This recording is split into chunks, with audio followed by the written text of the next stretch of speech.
Bienvenido. Gracias. Gracias. Muchas gracias por la presentación y la verdad decía antes de empezar que pocas veces he dado una conferencia tan enchufado como en esta ocasión, ¿no? Ya se decía que la hora no es la más adecuada, ¿no? Y de mi experiencia, cuando tengo clase con mis alumnos a esta hora y baja la luz, se pone un PowerPoint, suelo decir que el que se aburra, que se levante y se marche, pero por favor que no den portazos para no despertar a los que quedan durmiendo todavía, ¿no? Espero entretenerles lo suficiente como para no dejarles dormir en esta ocasión, porque vamos a hablar de una mujer sumamente importante. Vamos a hablar de una mujer nuestra, además, de una mujer gallega. Lo discutiremos, pero lo afirmaremos.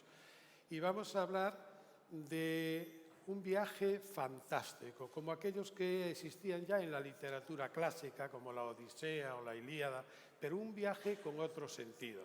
Cuando yo estaba contactando o contactaban conmigo para hablar sobre Egeria, recuerdo que Mario Cremedes, ¿no?, me decía, es que Egeria dicen que es de Pobra de Bouillon, ¿no? Y le decía, si ya es difícil decir que es gallega, pues no digo nada decir que es de Proba de Burón, ¿no? Eso ya pues sería doblemente difícil, ¿no? Esta mujer nos presenta muchos problemas y se discuten muchas cosas de ella. La primera, se discute cuál es su origen, ¿es o no es gallega? Esta es la primera cuestión. Y quiero empezar por alargar todavía más el problema, porque yo no estoy hablando de lo que hoy entendemos por Galicia. Tenemos que hablar de esta Galicia. Estamos hablando del siglo IV. Y por lo tanto, la Galicia del siglo IV tiene poco que ver con la Galicia actual. Lo dejo también para el estudio de los políticos, ¿no? La primera división administrativa de España la hizo el emperador Diocleciano en el año 298 y España estaba dividida en 5 provincias. Entre ellas, la provincia Galaequia, que por primera vez se llamó Galicia con esta reforma. Estamos hablando, por tanto, de una Egeria gallega, pero veremos en qué ámbito, hasta acercarnos a Pobra de Burón. O si se quiere, aún podríamos hablar de esta Galicia, que ya es la Galicia sueva. Estamos ya en el año 411, cuando los suevos establecen el primer reino independiente del Imperio Romano que existe en el mundo, es el reino suevo. Y esto hay que decirlo muy alto. Nosotros tuvimos un reino con un rey en el año 411 y desde el 411 hasta el 580, que nos derrotaron los visigodos, Galicia fue un reino suevo que tenía esta dimensión. Como ven, 3 partes, una que luego hemos perdido, allá con don Alfonso Enríquez, la parte sur que se fue para Portugal, la parte este, con la capital primera que estaba en Astorga, la primera, aquella capital de aquella Galicia era Astorga, la capital de esta Galicia sueva es Braga. Entonces, primero situémonos, ya estamos hablando de esta Galicia. Esta mujer ha recibido ascensiones pues muy recientemente, porque la verdad es que hasta el año 1991, que yo traduje a Egeria y escribí una mini biografía sobre Egeria, era muy poco conocida y muy poco atendida. Mucha gente no le prestaba atención. Pero miren, fíjense ustedes, bueno, este es el libro al que refiero, lo que ha pasado a partir de entonces. En el año 2012, una periodista bien conocida como Cristina Morató, lo que decía que esta mujer, la reportera, ella hablaba de otra reportera, como se nos anunciaba antes. Se le empieza a prestar atención, pero es que mucho más recientemente, ahora, en este momento, se está grabando, se está rodando un gran documental, película documental, sobre la vida de esta mujer. Y este periodista, que es conocido sin duda ninguna de todos ustedes, ¿no?, pues por sus trabajos en la televisión actualmente, está desarrollando todo un documental en este preciso instante, que ya han grabado. Por lo tanto, es un tema de actualidad, pero lo ha sido también en el arte. Aquí tienen ustedes la jarra que algunos tendrán en casa de Egeria, ¿no? Con un diseño de Seoane. Por lo tanto, es una mujer que requiere suficiente atención desde muchos puntos de vista.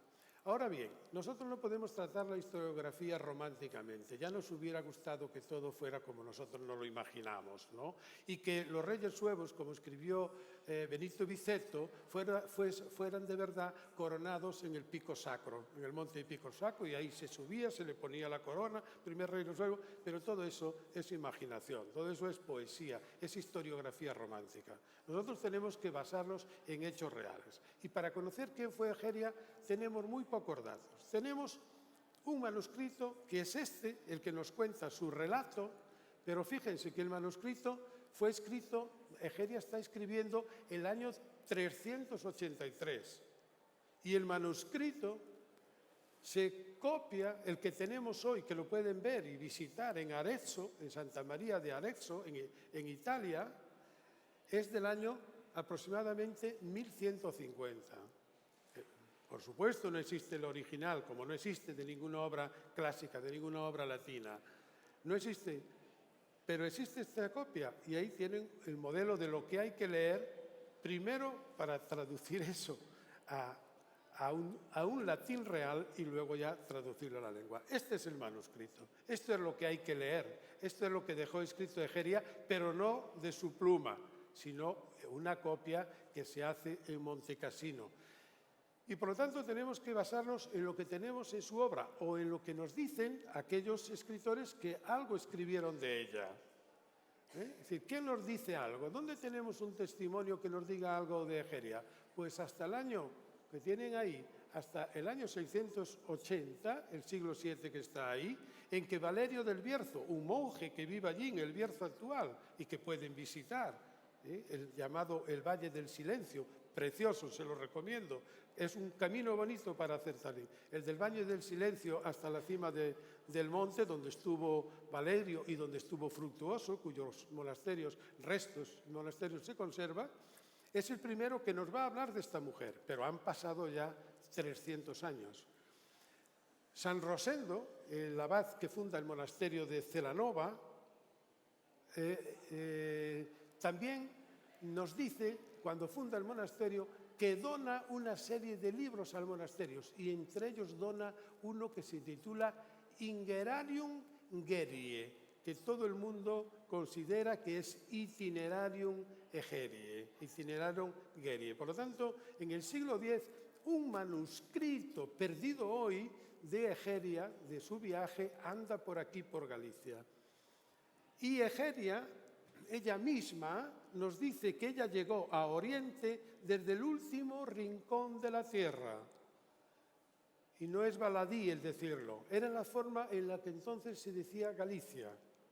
Dice ella, de extremis porro, no tiene nada que ver con la palabra actual, terris venires ad ael loca. Dice, tú, anda que tú vienes desde el último extremo del mundo, vienes hasta aquí, hasta Palestina, a Jerusalén. Y llega expresiones similares que utilizan nuestros escritores del momento. Valerio, cuando habla de Galicia, utiliza los mismos términos. O Idacio, que era de Chaves, que nació, obispo de Chaves, pero que nació en Xinzo de Limia, por eso hoy tiene allí una plaza que se dice Plaza de Idacio. Hace unos años tampoco nadie sabía quién era Idacio, ¿no? Ni nadie se preocupaba de Idacio. Pues Idacio también habla de la extrema plaga, extremam universi orbis Galaeciam. Era la forma de decir lo que decimos ahora, el Finisterre. Por lo tanto, con esto estoy apuntando varias razones para decir esta mujer algo debía tener que Galicia. Que en todo el universo el único manuscrito que conocemos estuviese aquí en el siglo X, porque lo tenía San Rosendo cuando se va de obispo de Mondoñedo para abad de Celanova, o que Valerio del Bierzo le diga a sus... Bueno, esto ya es el segundo problema que nos vamos a plantear, pero que Valerio del Bierzo le diga a sus monjes, oye, a ver si copiáis de esa mujer, que se ha ido hasta allá con un sacrificio impresionante, extraordinario. Si se lo dice es que algo muy próximo, algo debía decirle a esos monjes del Bierzo, una mujer, y algo debían saber, y otra cosa más, que Valerio del Bierzo, cuando está escribiendo esto, solo lo puede escribir si tiene delante un manuscrito con el viaje de Egeria, lo cual nos hace suponer que en el Bierzo, en esa época, 680, había un manuscrito de Egeria. Consecuentemente, esto todo nos inclina a pensar que es gallega, pero en el amplio sentido de la Galaequia. Luego la iré situando un poco más, por si acaso. Y la segunda condición es, todo el mundo dice la monja Egeria, ¿no? Es decir, la monja Egeria. Arce escribe un libro que titula Itinerario de la Virgen Egeria. Valerio habla de la monja. El catálogo de manuscritos de Limoges hablan de una Egeria abadesa. El propio testimonio de Egeria, que habla de sus sorores, como decimos hoy, por eso seguimos diciendo Sor María, Sor Antonia, Sor tal, porque son las sorores, es el término latino de decirlo, de referirse a las hermanas en religión. Gran amistad con la diaconisa Martana, constantes visitas que hace a los monjes. Entonces todo el mundo está diciendo, bueno, pues es una monja, y así los listos, que ya en el año 84 había alguno en España también, que se dio cuenta de que se podía celebrar el 16º centenario del viaje de Egeria a Oriente, y se hace este sello de correos en donde Egeria va ahí montada en su burro, porque eso sí es verdad, montada en burro y en caballo, nos lo dice ella, y va caminando, como ven ahí, pues fácilmente hacia Oriente, y aparece en el mapa toda la zona de Oriente. Por lo tanto, ya tenemos una procedencia de Galicia y una posible monja. Pero hay ciertas cosas que a mí me coinciden mal pensar que pueda una monja sin más, a partir de este punto, dice ella, despachamos a los soldados. Es decir, que a una monja que va a Oriente la acompañe medio ejército, porque es sitio inseguro, porque Roma está en pelea con los persas, que la acompañen X soldados, que vayan con ella, con una monja. Dice, despachamos a los soldados que nos habían brindado protección en nombre de la autoridad romana, mientras nos estuvimos moviendo por pasajes peligrosos. Decía que en nombre del emperador o del gobernador correspondiente al emperador, un ejército vaya acompañando a una monja que va a visitar a los santos lugares. Me creía cierta sospecha de quién puede ser esta monja o cómo puede ser esta monja, ¿no? Pero ahora se trataba de una vía pública de Egipto que atravesaba la ciudad de Arabia y que ya desde la Tebaida hasta Pelusio, por lo que no era necesario ya incomodar a los soldados. Es decir, bueno, marchaos, que por aquí ya vamos tranquilos. Pero un ejército va con ella. Que a una monja el sábado por la tarde la acojan muy hospitalariamente los monjes que vivían allí en el Sinaí, ofreciéndonos toda su hospitalidad. Hay allí también una iglesia, etcétera. O que el obispo de Edesa salga a recibirla, el santo obispo de esta ciudad, un hombre muy religioso, monje y confesor, recibiéndome muy cordialmente, me dijo, cualquier investigador tiene que decir, aquí hay algo extraño, hay algo que no me encaja. Entonces uno empieza a relacionar. El investigador, porque decimos, aquí estamos no haciendo historia romántica, estamos haciendo investigación científica. Entonces uno empieza a pensar y dice, anda, pero si hay una cosa, ¿quién era el emperador en ese momento? El emperador de todo Oriente y Occidente, no como ahora, sino el emperador está en Constantinopla, pero domina toda la parte oriental y toda la parte occidental de Roma, es Teodosio. Pero Teodosio nos lo dice Idacio al comienzo de su crónica, Natione Hispanos, provincia Galaequia. Theodosius, imperator, Natione Hispanos, provincia Galaequia, de la provincia de Galicia. Civitate Cauca, lo dice Idacio, y es un historiador, de la ciudad de Coca. Y la ciudad de Coca, entonces que lo sabe, la ciudad de Coca en Segovia, allí tiene su busto a el emperador Teodosio. Teodosio es emperador del 379 al 395. Egeria está viajando el 381-383, está escribiendo esto. Coincide que el emperador es de la Galaequia, coincide que Egeria es de la Galaequia. Muy posiblemente, mi opinión,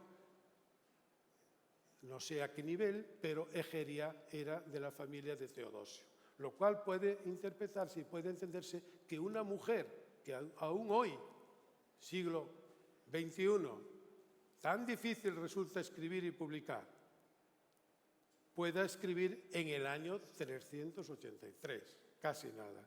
Que una mujer en el año 383, que no es de lengua latina, porque no nació en Roma, sino nació aquí, haya podido ir a una escuela en donde pudo aprender el latín para leerlo, porque ella lo que lleva de guía,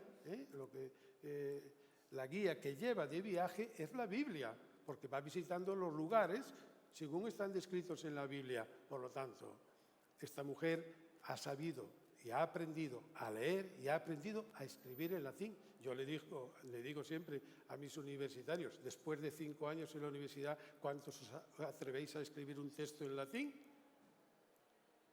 Ella tenía formación suficiente como para poder escribir en latín, lo cual me hace relacionar claramente eso con ella. Sé que no me puedo mover de aquí, pero necesito beber. Bueno.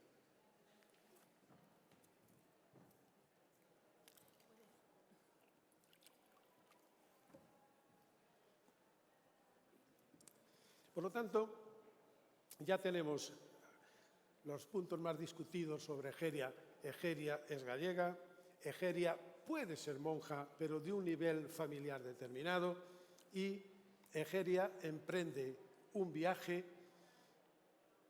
más o menos con este itinerario. Es decir, esto sería el camino, si pensamos que sale desde la Galaequia, que recorre primero llegando hasta Constantinopla, bajando luego hasta Egipto, la Tebaida, y luego vuelve al Sinaí. ¿Qué ocurre? Esta es la gran pena, que los primeros folios del manuscrito se nos han perdido. Y el viaje empieza cuando Egeria está ahí, en el Sinaí, y termina cuando llega a Constantinopla, porque desgraciadamente también los últimos folios del manuscrito se nos han perdido. El día que encontremos esos folios, nadie podrá discutir de dónde era Egeria, de dónde salió y a dónde llegó. Entonces, en ese camino, realmente, esta última parte es la que tenemos de Egeria, desde aquí. Ella empieza el año 83 en Navidades, está entrando en el Sinaí, y la descripción desde ahí es completa. ¿Es un viaje lo que hace ella o es una peregrinación? Palabras que podíamos discutir después de lo que ha dicho mi presentadora. Evidentemente, Egeria no hace un viaje turístico. Egeria hace una peregrinación, y este es el mérito especial del libro, porque relatos de viaje hubo muchos en la antigüedad, muchos, muchísimos. El más conocido de todos seguramente, la Eneida o la Odisea o la Ilíada, pero muchos. Ahora, un viaje con sacrificio en el que ella misma nos va contando el esfuerzo que tiene que hacer, ir en burro, ir en caballo, subir a pie porque no se puede ni tal, es un duro viaje. No es una excursión, no es un viaje de placer, es un viaje con el sentido de visitar y conocer los lugares en donde estuvo Cristo, donde se desarrolló toda la vida de los primeros siglos cristianos. Por lo tanto, no es un viaje solo de placer. Fíjense cómo se distribuye el viaje. ¿Qué hacen cuando van a un viaje? Tras llegar, se hizo una oración. Se leyó en este lugar un pasaje del Deuteronomio, la Biblia, que es lo que lleva para leer. No solo el cántico de Moisés, sino también las bendiciones que pronunció, etcétera, etcétera. Era en efecto una costumbre nuestra, por lo tanto esto era lo habitual, lo que hacía durante todo el viaje, que siempre que podíamos llegar a los lugares que deseábamos en su peregrinación, se hiciera allí primero una oración, después se leía un pasaje de la Biblia, el que correspondía. Si estoy en el Sinaí, delante de la zarza ardiente de Moisés, leo el pasaje de Moisés. Se recitaba después un salmo, el que correspondía a la situación, y se hiciera de nuevo una oración. Y a continuación, con mucha frecuencia, si había un sacerdote o un obispo, había una misa. Por lo tanto, el viaje que se está haciendo no es solamente un viaje de peregrinación, es también un viaje simplemente de placer, sino que es fundamentalmente un viaje de peregrinación. Y como no tengo ni un segundo más, concluyo y muchas gracias por la atención.